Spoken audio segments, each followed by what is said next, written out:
They are the people you might not immediately think of as victims in the opioid crisis. We're talking about children growing up in broken families, and then the grandparents having to step in and be a parent all over again. Only on 5 tonight, Megan McRoberts introduces you to local grandparents making it work for their kids. Bounce high! Sometimes it's the simple days like these. Just getting outside. All together. Where'd Landon go? That are the best for quality time spent with family. I love you. Who's got the best sugar in the whole world?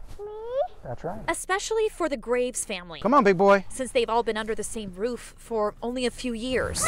That's because their dad, Russ Graves, wasn't always their dad. In fact, he was their grandfather. When my youngest moved out, we had 3 months with no kids in the house. Russ already raised 5 sons. But his oldest, who is their biological father, battled alcohol and opioid abuse. So did their mom. My son would come over to the house with the kids and he'd be intoxicated, and we were seeing things a lot that scared us, and we were so afraid for the kids. All right, where do you want to sit? Finally, a neighbor called DCF when the kids knocked on their door because no one was home to take them to school. It was a bad situation, a situation that children should never have to live in. Russ gave his son a chance to go to rehab, but still decided to do more for the children's safety. You don't turn your back on your family. Adopting all 3 to raise as his own. Sadly, Russ and his wife are far from alone. Our family tree looks like a bonsai. I want to be grandma again. I don't want to be mom. He's now part of a growing support group in Indian River County,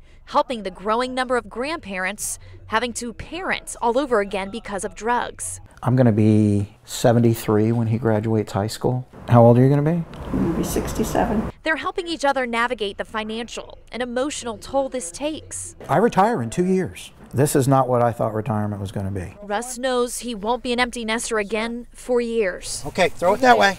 But just knowing these kids are safe is worth it. Megan McRoberts, WPTV News Channel 5.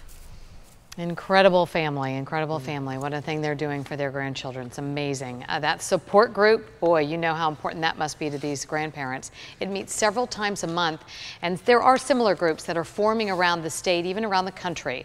We're glad to report that Graves' son is doing better and regularly visits the children at their home to spend time with them.